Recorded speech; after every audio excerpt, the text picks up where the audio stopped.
Hello, hello. Hi, everybody. How y'all doing? Thank you guys for coming out.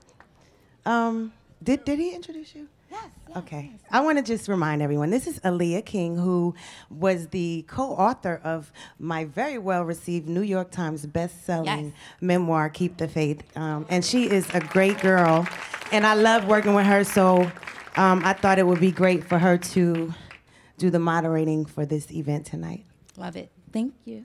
All right, let's get started. So the first thing I want to ask you about is the R&B Divas album. It was a top 10 hit on both the R&B charts and the independent chart. Now, were you expecting that kind of response and that kind of success with this project? Because this is a little bit different for you. You know what? You never know what to expect. So I can't say that that I knew whether people would, I knew people would love the music because I know I got a great ear for music, and I feel like there was a need for good R&B music. So I was hoping and praying that people would love the album as much as I did, but I didn't know. Right. Now, how involved were you in the song picking process? Oh, very much involved. Myself and my A&R slash co-EP on the album, Jeremiah Thomas, he would give me songs to listen to and say, hey, I think this would be good for Kiki, or I think this sounds good for Mo. Some of the records, the girls had already been working on projects, and I heard a couple of the songs, and I felt like the message in the records, like the Monifa song, She's Me, Selena's Stonewall, they just kind of fit the whole theme of the record, just being a strong woman. So, that was the case, and that was the case with those two songs. But otherwise, yeah, I was very much, me and Jeremiah picked all the songs. Awesome. Now, proceeds from the album are going to the Whitney Houston Academy in my hometown of East Orange, New Jersey. And of course, it's very close to your hometown as well. How did you guys choose this school, and do you have any idea what the donations might do for the school? Well, when we were working on the album, I knew that I wanted it to do something, not only honor Whitney's memory, but to give back. So initially I thought it would probably be the Whitney Houston Foundation, which I had done some, stuff for back in the day with Whitney, but they weren't up and running at the time. And a friend of mine, the artist Sharifa, she happened to be visiting me in Atlanta when I was recording, and she was like, you should, what about the school? Because she went there. And I was like, I didn't even know about it. And it was just God's timing, because I was trying to figure out, well, what am I gonna do? People, like I'm not gonna just give money to her family who said they need money.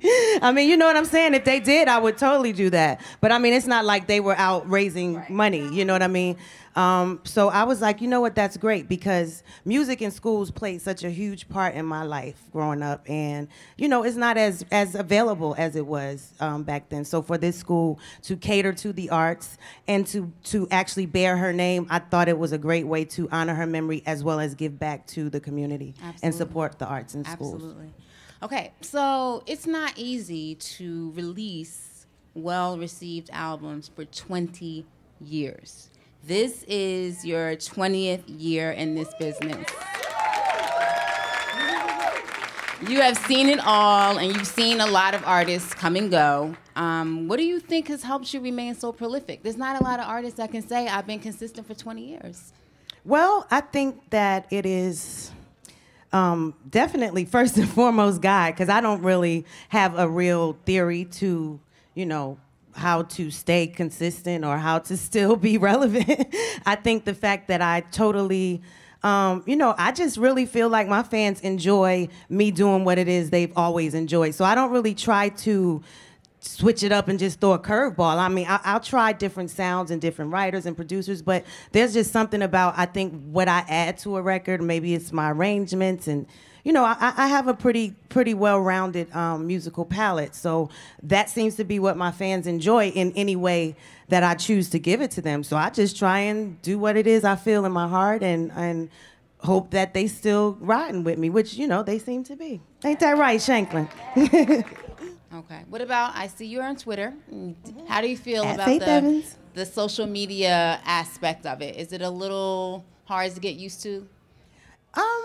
It was an adjustment for me, and you know, I'm Doesn't not on seem- there all the time, Right. but I do think it's a great tool to be able to tell people about what you're doing, like tonight. You know, I know a lot of people heard about this via Twitter and other social networks. So I mean, you know, I try my best to stay in tune and stay in touch with my fans. You know, some of them I end up actually staying in contact with beyond Twitter. You know, we meet and you know, just to try and be. Sometimes they might need a word of advice or just want to ask you a question. It might really mean the world to them. So you know, to be able to do those things where you may not otherwise be able to ever meet that person, that's a great thing.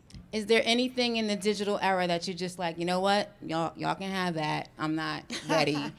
Is there, like, you know, I don't know, some kind of program, app, something that you... Instagram. I'm not on Instagram. Okay. I don't really have the extra time to just, you know, take pictures all the time. That's all. But I don't think it's a bad thing. I guess it's fun, and people could be doing much worse things than posting pictures. I'm going to give you about 3 months. And I won't be on there. Don't you worry. No? No, You sure? No, not at all. Okay. Let's talk about the show.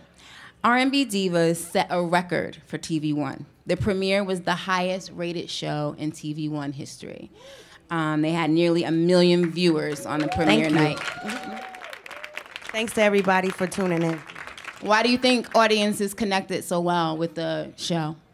And shout out to Nikki Gilbert in the house, who's my here. friend and co-EP and co-creator of R&B Divas. But I think the fact that we stuck to our hearts, we wanted to do something different, which was a gamble because there's so many shows and people were already choosing to watch other shows. So trying to do something where it doesn't always end in drama or a fight or, you know, a threat. We knew that that's what we wanted to represent.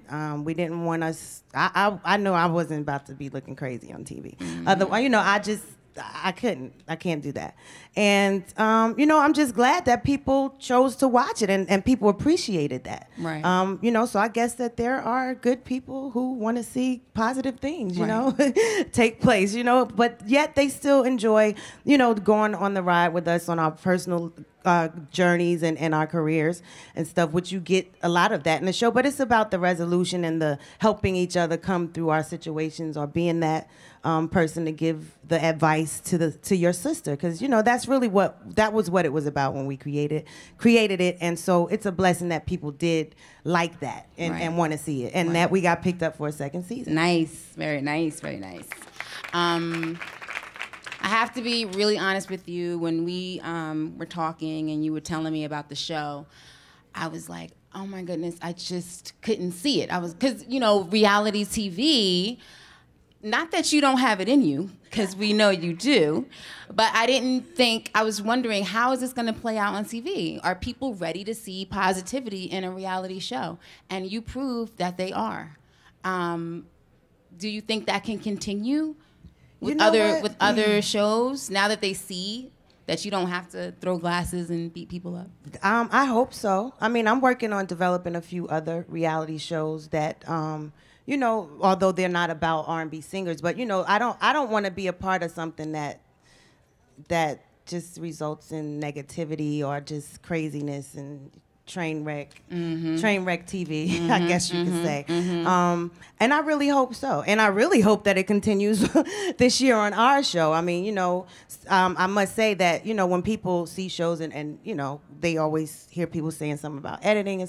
I mean, that does exist. You know, we even being a executive producer and co-creator of a show, you don't have the last say in everything.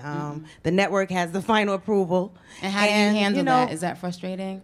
It's frustrating at times. We've definitely had situations where we've kind of had to, you know, really kind of like go to bat for each other. Like, look, that's you know, this is not what we wanted. Right. I mean, not in the sense of there was negative things that I did or that, you know, any person did, but just the direction of the show. You know, certain things you get nervous because you're like, and that's gonna only thing that can happen right there. I'm one of those people like, let's nip it in the bud before. Yes. And that has happened sometimes. You know, I'm just praying that, the positivity will continue. Anything that I'm involved in, any scene I'm in, I'm not going to be a part of the craziness. Gotcha. But gotcha. Who knows what's going to happen when I'm not there. So You can't speak for everybody. You can only speak for yourself. Exactly. Okay, so we have Latasha Scott and Angie Stone that are going to be on the new season of R&B Divas, which is awesome. What do you think they're going to bring to the show?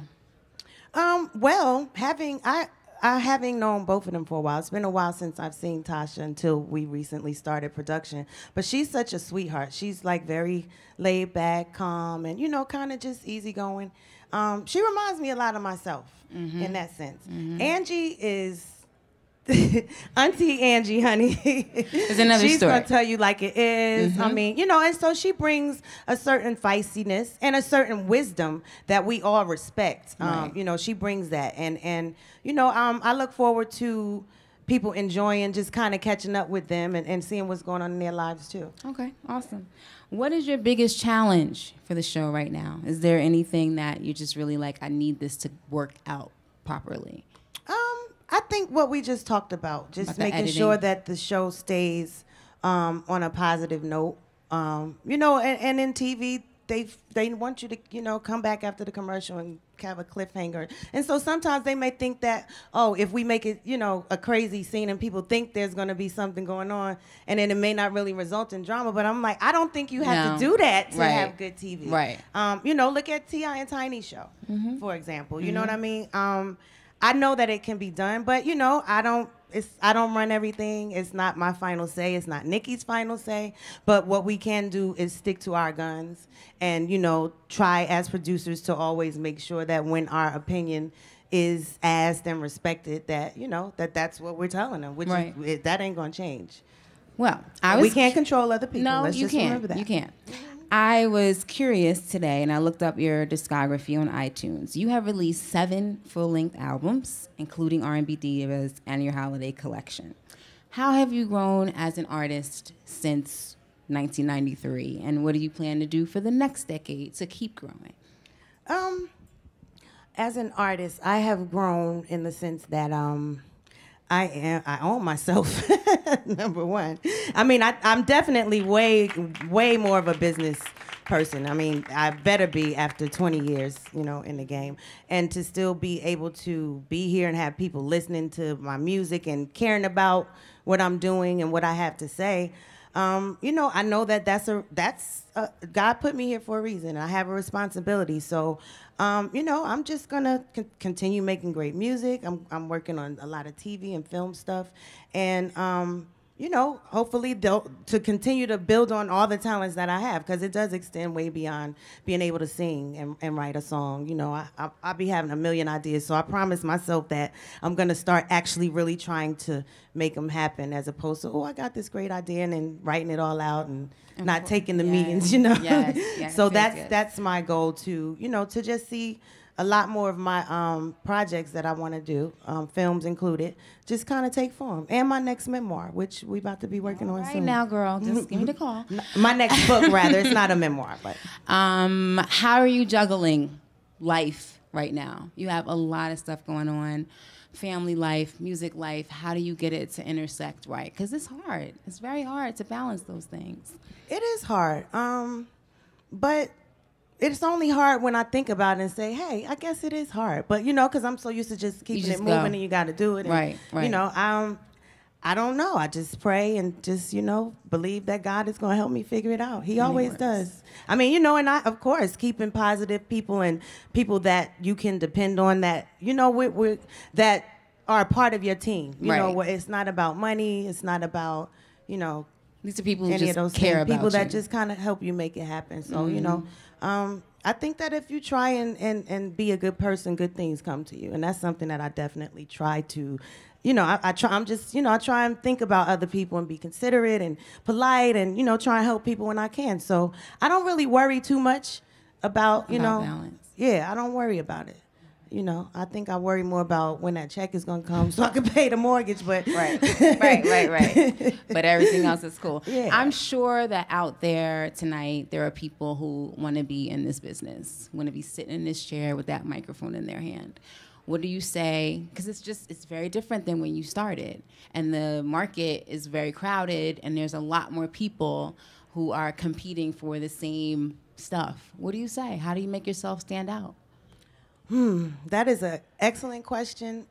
And, you know, I don't know if I have the sufficient answer for everyone, but I think you got to just be consistent. I mean, you know, in terms of, before I had a record deal, I know, you know, even if I wasn't supposed to be there, I tried to be around music and singing somewhere all the time, and, you know, just to get my fill of it, you know, in every way I could. I think that, you know, with these days, it is very easy to be heard. It's so easy to get your stuff heard and to get out there. It may not be as easy to secure some multi-million-dollar deal if, you know, those really even exist anymore. But, you know, I think you got to be true to yourself, number one. And before any of that, I think that if God is not, you know, guiding your heart and your spirit and your decisions, then, you know, or whatever your higher power that you look to for positive reinforcement, then, you know, that's probably going to end up being a problem. Okay, I agree. Going back to the album just briefly, one of your songs, which we all know and love, Soon As I Get Home, which is one of my favorites, is on the album. How did you choose that particular one? What was it about that track where you said, this is it? Well, Soon As I Get Home is probably one of my most popular songs. And my fans have always asked for a live album, you know, and I was been planning on doing one, haven't gotten around to it yet. But, you know, I said on this project, it would be nice to include a couple of live versions. We actually we're going to do a few more, and you know, then we had to finish the record and get it mixed. But I just thought that being that was one from my first album, number one, and I mean, so many people know and love that record. You know, I just thought that would be a great one to test the waters with the live thing. I mean, not so much even test the waters, because I knew that they wanted it, and when I perform it live, I always, you know, enjoy performing it. So I thought that would just be something that they would appreciate. Absolutely, and I think they did. Can we agree on that? I think so. Now, I know I've talked to you a million times over the past 5 years, and it's hard to answer this question, as it is for other people I've interviewed, but if you had to sing one of your songs, just one, forever, for the rest of your career, you can only choose one of all your songs, which one is it gonna be? And I know you're gonna say, they're all my baby, and I love them all. Wow. It would either be Soon As I Get Home, oh, wow, or Tears of Joy, I think. Yeah, which is on the new album, Faith Evans R&B Divas, which you can download on iTunes whenever you get ready. It's available digitally. Yeah. Okay, so you give advice. You have this amazing career. You have this amazing family. What else? What do you need? Do you feel like this is it? I have every single thing that I need. Like you were talking about the live album, which I'm sure that's going to happen. Is there another project like that, you know, like a live album that you're like, I really need to accomplish this? This is a goal. Oh yeah, I mean, I'm far from fulfilled with, you know, the things that I've accomplished. There's some things that I'm gonna do that God is gonna do for me. Let me say that I don't even know about yet. You know, so. But the things that are right in my view and that are on my mind, you know, not only a live album, I need to do a gospel album. I'm gonna do a couple of alternate genre albums. You know, I have so many ideas. Would you do an album of covers? Absolutely.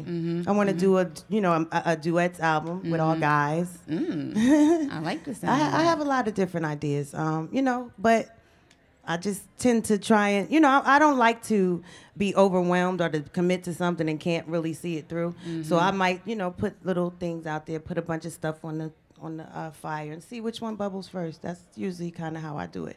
Like this book thing, you know, if my meetings go well and I get a book deal, you know, next week, then, you know. Then you call me and we get ready. Working on a book first. Right.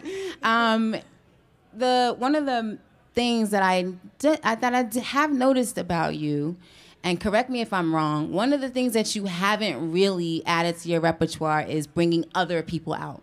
Like Faith Evans presents this person. Is that on purpose? Did it just not happen that way, or is that a plan?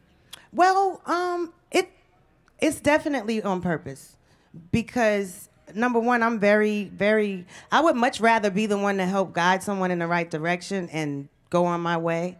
I mean, and not even, even if you still want me to guide you, that's fine. But I'm not one to want to take the helm of somebody's career. Like, that's just, because if it don't work out and it ain't my fault, like, I don't want you to be mad at me. Right. Like, I'm just really, nervous about that. But I feel like I've done that in so many ways. There's a lot of people that I've, saw or, recognize their talent, and whether it be a writer, producer, or, people like, and not even saying so much like I'm taking responsibility for where they are, but I mean, if I see something in someone and I can help them get to the next level, I by all means do that, for example, like Missy Elliott back in the day. Missy was always dope. Missy was dope way before she met me, but I remember when she used to play her cassettes and go in the other room. She'll give me a cassette tape to listen to some songs she wrote and go in the other room like she didn't want to be there when I listened to it. I'm like, are you crazy? Like, this is like, you know what I'm saying? But to be able to, at that time, she looked up to me. She was like, oh my God, Faith Evans like this. You know what I'm saying? Right. So for me, that means something. That means that I did play a part in her life, in being a positive reinforcement and saying, yo, this is dope. I wish you the best. Keep doing what you're doing. She was at my house when she got a few of the calls to come and do some of her major, work that she's done. So, Absolutely. and again, that's not me taking credit at all for Missy's success. So please don't take it the wrong way. But I mean, I've done things like that in even with writers, allowing people to be a part of my projects and teaching them how to get their publishing together and kind of just helping them to go in the right direction. That means a lot sometimes to people. So you want to be a little bit more behind the scenes than... Yeah, I don't really want to... Understandable. Not yet. Understandable. Not Understandable. yet. All right. I don't want to take up everybody's time. I'm sure that we have some people in the audience who might want to ask a question. Yeah, I have a question. You've done collaborations with people like, rappers like Freeway, Ja Rule, and etc. Is there anyone that you haven't worked with yet that you would like to work with in the future? You mean hip-hop artists? Yeah, sure. Common is somebody who I've always wanted to work with. Andre 3000, I think he's amazing, but I don't know if that'll happen in this lifetime.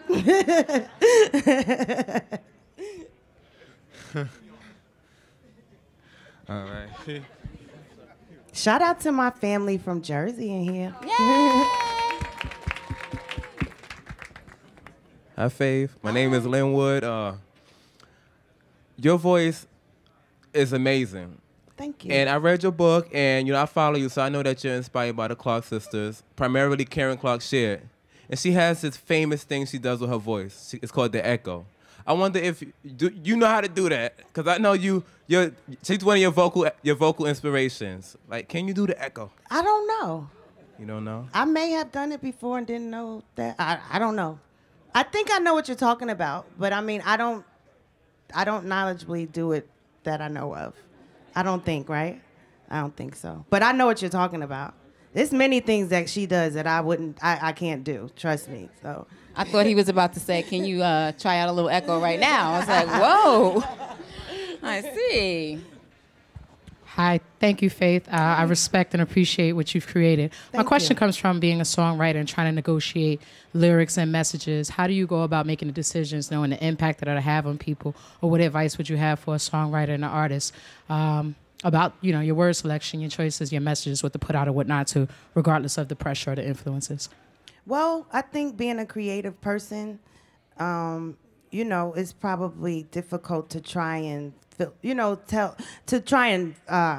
the word I'm looking for? Filter or, it's hard to be judgmental when it comes to creativity, put it like that. Me personally, my way is one way, but someone else's way of getting a point across may be different, So I think it's really a personal thing, who your audience is, as crazy as it is. I mean, Biggie, for example. I mean, many of his lyrics would not be considered positive, but that doesn't take away from the fact that he was talking about real things that really happened, and he actually did touched many people and connected with them. So, I mean, I think that that's also an example of the power of music, you know? The power of music, how it connects with people in many different ways. And, you know, it's not always a pretty picture or nice words, you know what I mean? So I think it all depends on the individual. You're welcome. Thank you. Yeah, I think we have... My mother has a question.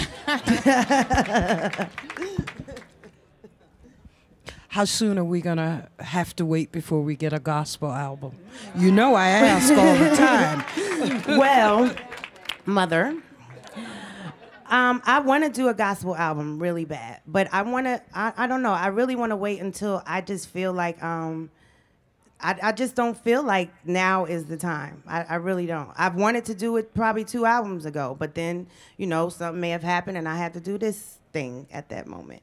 But I mean, I don't feel like now is the time. I just feel like, you know, I have a few more things to do because, you know, when I do it, there may be a testimony in a song that comes from something that I've yet to do. But I haven't felt in my gut that right now is the time. I just don't feel that right now. But I will do one. But I still feel the Spirit of the Lord. Yes, gospel album or not, you know, I'm still very much in touch with the way I grew up, which is, you know, just not so much about the 4 walls of the church, but just, you know, the good, being a good person and trying to, you know, be an example and knowing that you are an example whether you want to be or not. You know, just trying to make sure I'm careful about, you know, like her question, kind of what it is I present to people and how I present it. So I think we have time for one more or... Hi, Faith. Hello. I just wanted to say, first and foremost, thank you, because your first couple albums, even up to today, have gotten me through so many tough times, so many times where I wanted to cry, or it was a struggle, or it was problems with men, or school, or whatever. So I just want to say thank you. Oh, thank you. Thank you. God bless. My second question is, I seen you on a couple tribute, you know, performances on like Soul Train to Anita Baker, which I have to tell you, you killed it and you burnt it down. Thank you. But I wanted to know, out of all of the tribute concerts that you were involved in, what was your favorite? Wow. Actually, yeah, the UNCF performance recently, that was one of my favorites. It wasn't a tribute. I don't think that was a tribute concert. So to actually really answer your question, I think that would be probably back in the day when I did the Walk of Fame for Patti LaBelle.